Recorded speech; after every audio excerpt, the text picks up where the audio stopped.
All right, this is a staple of Dolphins defense, especially on third downs. It's a match man concept, and I'm going to explain to you what they're doing here. The Titans are in empty. Here are the sticks. Okay? So we know we're defending this. This is the right hash. Ball's on the right hash. This is D-Hop. So he's important. As you can see, they're already giving up the leverage, but that doesn't matter. Okay? That doesn't matter. This is 3, 2, 1, 2, 1. Okay.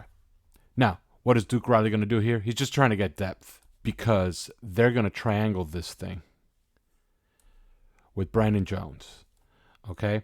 So it's 3 defenders for 2, and you have the single high. Okay? And then it's match man over here with a high-low concept where Kohu's going to go low and Ramsey's going to go high. This is, believe it or not, it looks kind of complicated. This is a standard match man concept for third down because they're only rushing 4.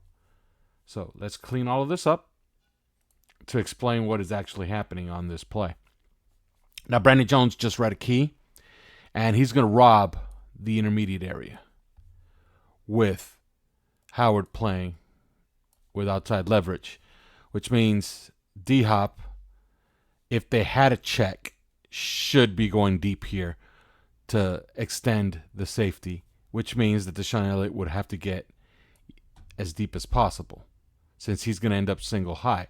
But what they're doing is that, and we're going to clean it up again, what they're doing is that since they're playing him to the inside with outside leverage, Brandon Jones is going to hide behind Duke Riley's drop and try to rob the curl. And as soon as he gets the curl, it's trying to help the rush also get home because Will Levis is supposed to read from right to left.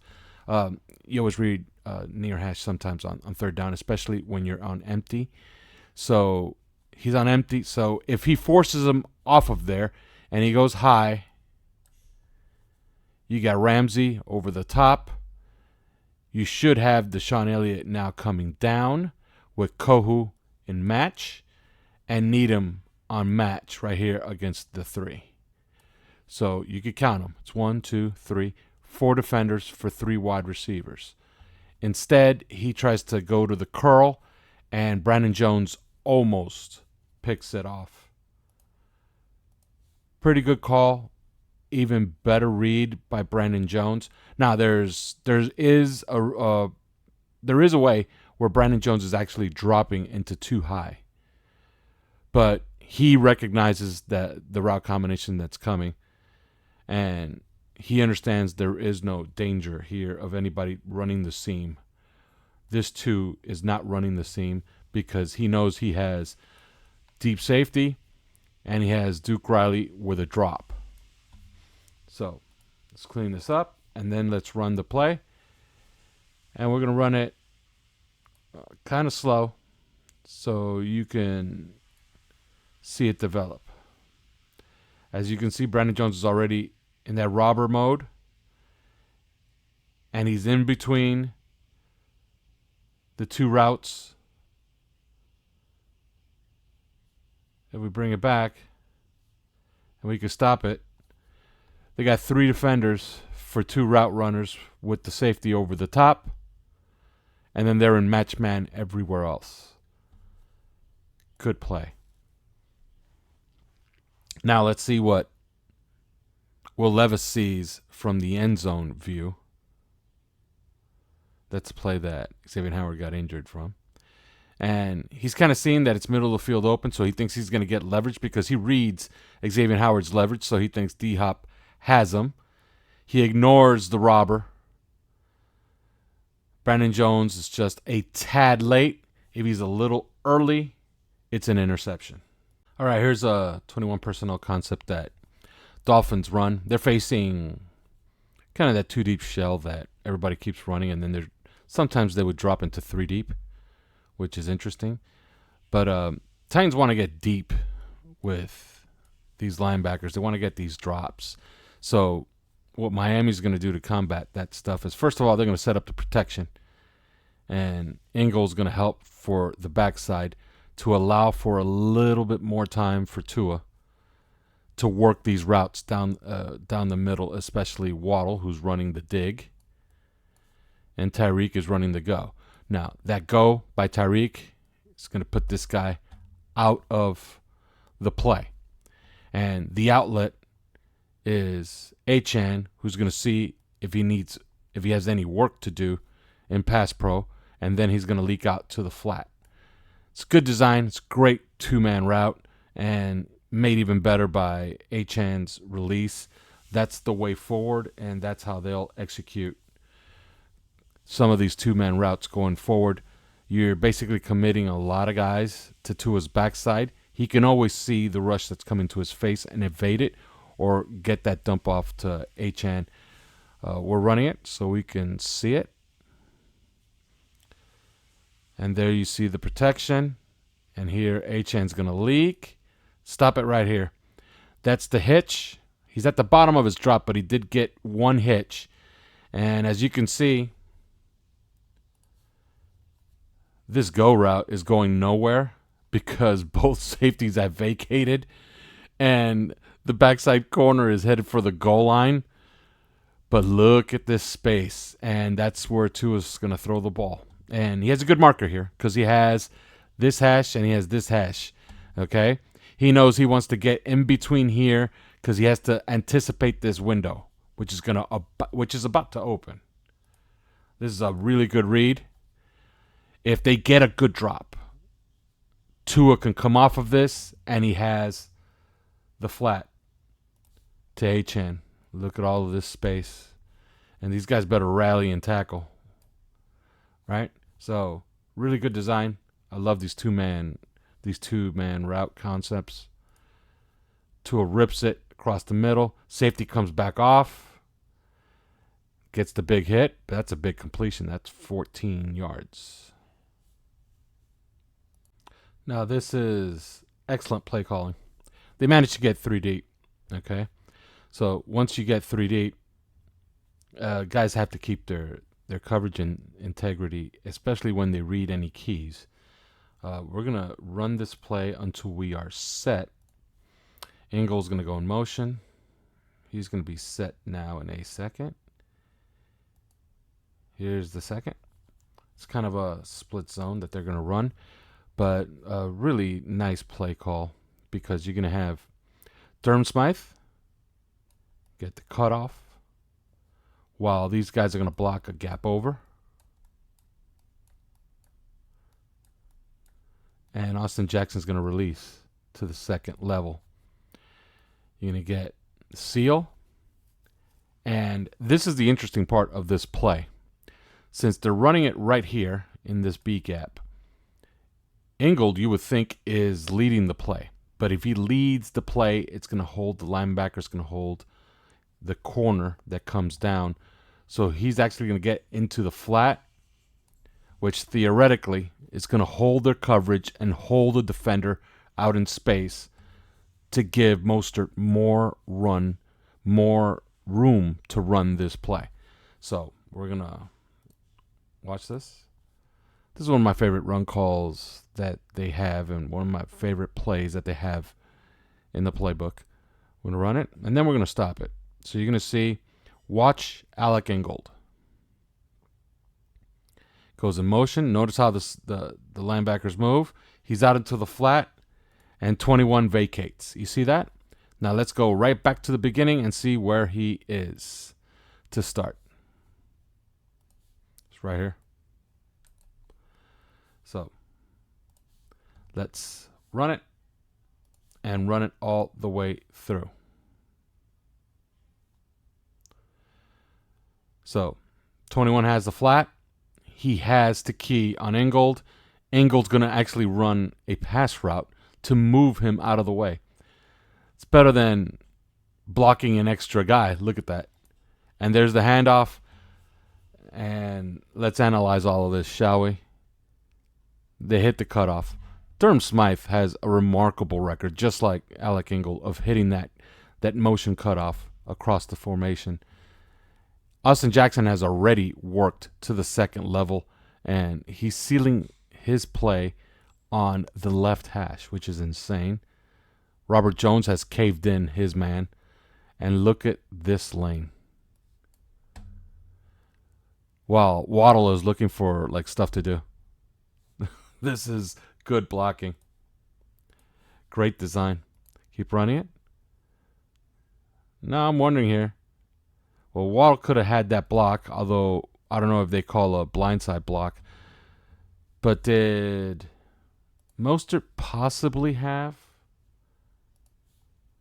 a cutback out here earlier and followed Ingold into the end zone?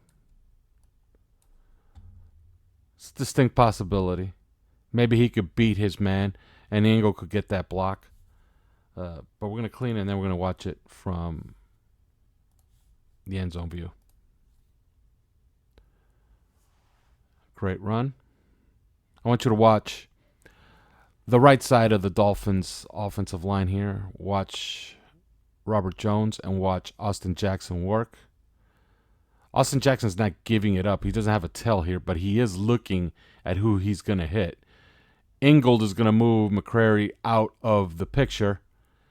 And Austin Jackson already knows I'm going to go get 50 right on that hash. And preferably throw him on the other side of the hash. Scores him up.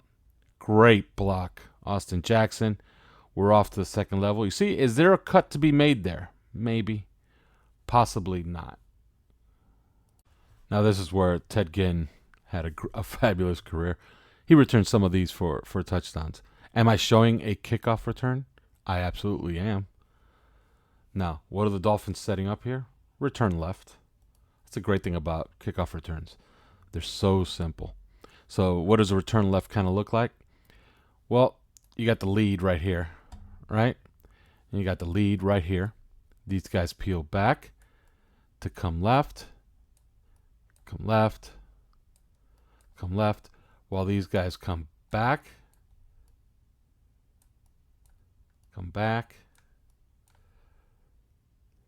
to form the wall. And you want to run this play right here. You're aiming at this player.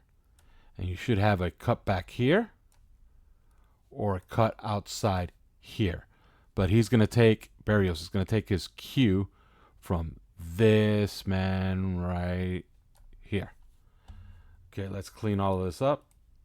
Remember, it's return left. I want you to see what happens to the Tennessee Titans. And we're running it slow. Here's the kickoff. I want you to see what's happening opposite of the return left. And we're stopping it. So we got this thing ready to be blocked up. Look at this. This looks pretty good, right? And what do you have over here? You got 1, 2, 3 Titans and only one Dolphin, right? So because why? It's return left. You're putting your numbers going left. So, Berrios has to press this hash and then run it right in between these guys, right? Forget about the kicker. The kicker's always going to jog late because he has to be mindful of his pursuit lanes. He's going to run down the hash once he recognizes where the ball is coming. And then he just has to be ready to run to each pylon, right? But normal return left, right? Okay. That's not what happened. Let's run it. Stop it right there. Remember where there was 3 Titans and only 1 Dolphin? Well, 3 of them, 1 is out in space. The other 2 are on the ground. So what did Ted Ginn do very famously for many of his return touchdowns? They would call return left, and he would actually get some of this action, and then he would try to press the hole where it's supposed to go, and then just try to outrace the backside pursuit to the edge and then just try to beat the kicker to the goal line, right? Would it have been possible on this play? Doesn't look it, right? It looks like this guy's coming down, right?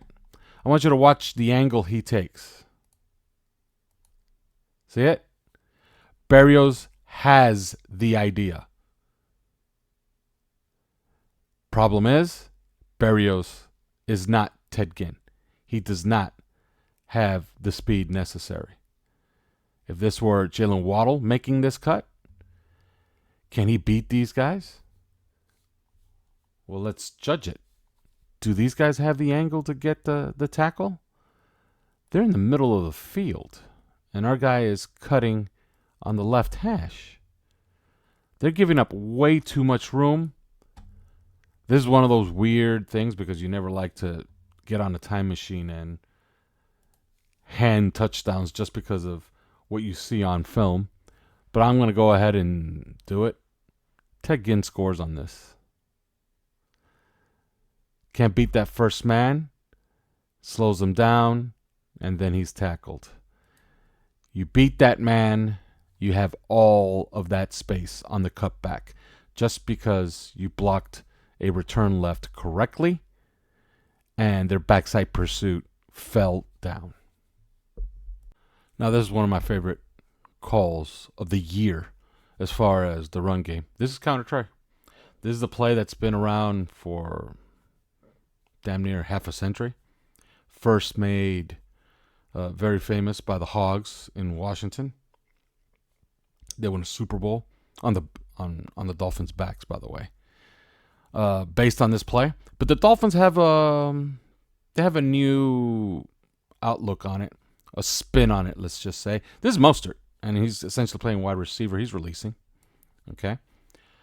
Kendall Lamb is bypassing the end, and he's going to try to get a seal right here on 50.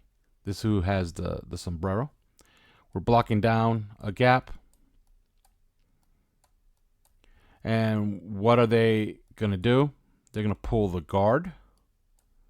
And they're pulling Julian Hill, the tight end. So how do you get this ball out here to the perimeter and run it in the alley? Well, instead of doing the old counter tray run, they're going to do a mini orbit.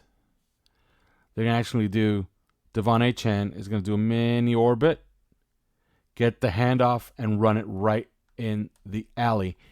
He had a lot of options on this. Let's just watch the play.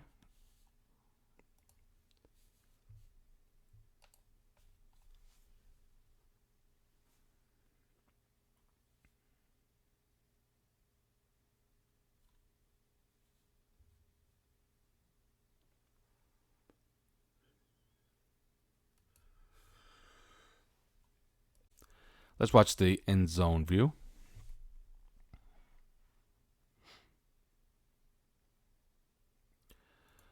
Let me draw it up for you so you could see how this play is supposed to work.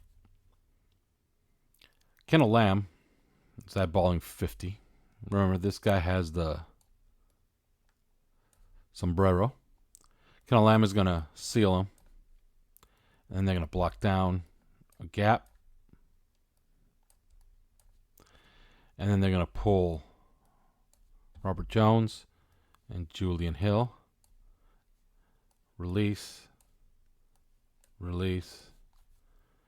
Then the mini orbit to run it right in that alley. This is extremely well orchestrated and executed.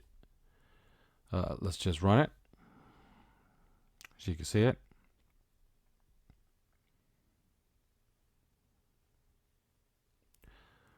This is something I would like to see them run 5 times a game if they could. It's just such a successful play. And offensive linemen like running it. Now, Robert Jones, you would say, oh, he missed his block. No. The end was avoiding contact. Robert Jones kicks him out correctly. And Achane is following his block correctly. And he's pressing Julian Hill precisely how it's taught. He has, as of right now, the cutback, or he could continue to run it through the alley. Julian Hill hits his block. By the way, watch Kendall Lamb is already getting the cutoff. Presses correctly. It's a nice gainer. Now here's a communication issue that cost them 2 points on the 2-point conversion on their first touchdown on their comeback. You essentially have match man, right? Here's the pass rush. Obviously, you want to get home. All of this is match man. This is the extra man. This is the safety. He's probably middle of the field close. A middle of the field open. So he wants to form a triangle with these guys to essentially zone up this part of the field. This is the field side. So it's reasonable to feel that the ball is coming this way. Now, where's the miscommunication? This is Kader Kohu. This is Xavier Howard. Xavier Howard has D-Hop. Okay? Now, should they be calling this out? First of all, the guy who should be calling it out would be Brandon Jones. But they can call it with the farthest corner out, which is Xavier Howard. I doubt Xavier Howard's going to pass it up because their splits are almost at 4 yards. Like you can see it right there. They're not bunched. If they were bunched, then you can almost guarantee that it's a switch release or it's some type of mesh. So they will call out the numbers. And remember, the numbers are always close to the line. 2. Outside. 1. Right? So let's clean this up. So where's the screw up here? Well, it's in alignment. Here's the line of scrimmage. It's right here, right? Kader Kohu has to be almost in press man, and he has to play his man with middle of the field open as his ethos or the leverage he must attain. You can't play with inside leverage because it's to the field side. You're giving too much space out here to complete passes, right? So obviously what he has to do right here, first of all, he has to be aligned in press. Xavier Howard is actually lined up correctly, although I would prefer if he was right on the goal line.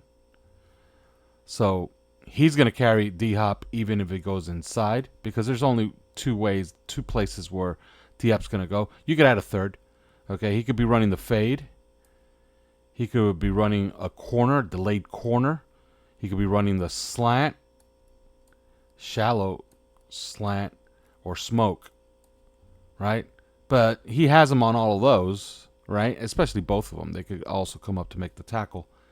So the only issue that's presented here is if D-Hop tries to carry Xavier Howard deep, and then Kohu knows he has help behind him and Brandon Jones, who should be coming up on almost everything. So Kohu knows he can't be carrying his guy into Xavier Howard because it allows too much space to the flat. So Kohu has a decision to make here. First of all, he's lined up incorrectly. He should be in press. And second of all, he has to shoot the gap right here. Even if he runs right into DeAndre Hopkins, he has to get flat to take away any quick out. Because they obviously called the numbers, and Xavier Howard is carrying his man as is custom in this defense, especially on the goal line with the boundary corner or any perimeter corner against the 1, which is this, and this is the 2. So we already talked about what DeAndre Hopkins can do. What can the 2 receiver do? Well, there's a bunch of different combinations that they can use. You always have this one, which is 2-man screen, or, for sure he's not running any post. They got this pretty much covered up, right? So he's going to run a choice route. He's going to read what's happening here. He's going to read the leverage, and he's either coming in or he's coming out. Dolphins must know that. There's too many, too many options here for this offense. And the Dolphins know that they got to start taking some away. Now, is a slot fade probably in the cards? I'm thinking that film study during the week told them that that's not something that they do. Okay? So, where's the mistake? The mistake comes where Kerikohu is carrying his man deep and essentially allows the flat. We're going to run it. So you can see it. You see the leverage that they're playing with?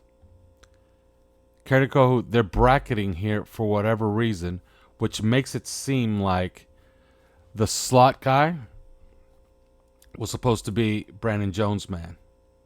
And they were getting a double on DeAndre Hopkins. Except that's not the way that's supposed to work. As you can see, Kerikohu got too deep while he needed to get flat. If he got over on this man and allowed all that room back there, you still got Brandon Jones in pursuit. Instead, he closes the bracket way too tight and then allows all of this area to throw to. This is not so much a miscommunication as it is a mistake by Kohu. And when you run that live, you can see, oh, that's Brandon Jones that's a little late. No, it's Kerikohu that has to shoot the flat. He also had no pursuit. So, I mean, you have nobody keeping, if it's naked boot, who's going to get the flat player? Is Brandon Jones you're going to make Brandon Jones run from almost the center of the field to the pylon? No. So, it's a very basic call that everybody runs on the goal line. That was just miscommunication. Now, was there a way that you could have combated this? Only one way. You just call the numbers, and then you just completely give up the ghost, which means you play with outside leverage and right here, and then essentially you're just going to switch everything, which means you're going to create kind of like a bracket. So Hopkins can't run the slant. If he runs the out, he's running it into X's leverage. So, and then of course with the switch, if there is a switch release, you got X right here. So that means that you're just going to switch absolutely everything. It's not in their DNA or in their rules to do that too often. So what happens? They give up what they gave up. It's 2-point conversion. See it? How he carries them? 2-point conversion. Now this was the biggest play of the game. They're running some type of mesh concept that's going to bring D-Hop all the way across the formation. They have the right defense called for it. Okay? That's the problem. Okay? This is a completely blown coverage. You have essentially some type of cloud quarters where X is going to carry his man deep. Kohu is going to carry his man, and then he has to come back because you can't vacate areas in cloud coverage. You have to have guys in every spot. And let me make it very, very clear here. You have 4 rushing, okay? Now, they have the underneath man, which is David Long. He has the tight end, okay? So he has him in man-to-man coverage. You have the back, who you have to account for, and they don't. And that's how you know it's quarters, and you know it's cloud. He does not matter, because he has a definitive assignment. He has the tight end. So what do you have in coverage? You have 1, 2, 3, 4, 5, 6. It's cloud 6. It's quarters, and you're trying to plug the seam with Duke Riley. So he has to carry people onto the seam. So any of these guys that are in breaking routes, Duke Riley wants to play them with leverage and wants to cut them off from flooding an area. So ideally, how is this thing supposed to look across the board? It's supposed to look pretty simple. It's supposed to look something like this.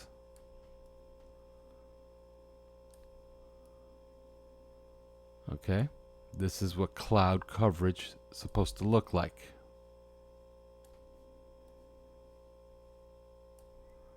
And of course, since it's in the center, so there are no rules as far as field side and play side. So that's what cloud 6 is supposed to look like.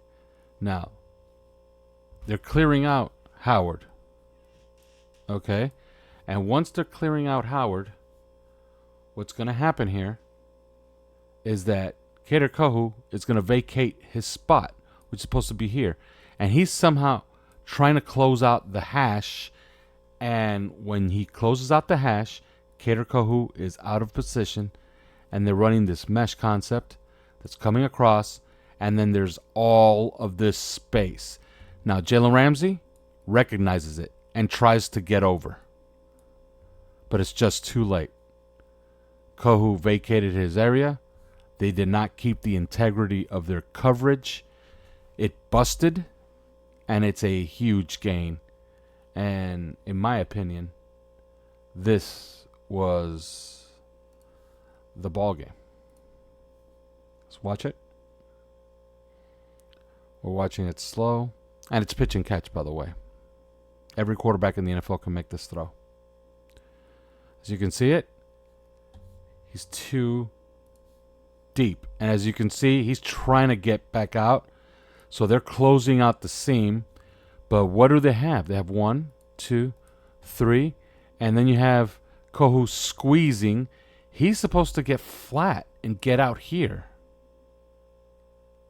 Instead, you essentially have quadruple coverage with a man over the top. Kohu pinched in way, way too deep. And it cost them this completion. And ultimately, the game.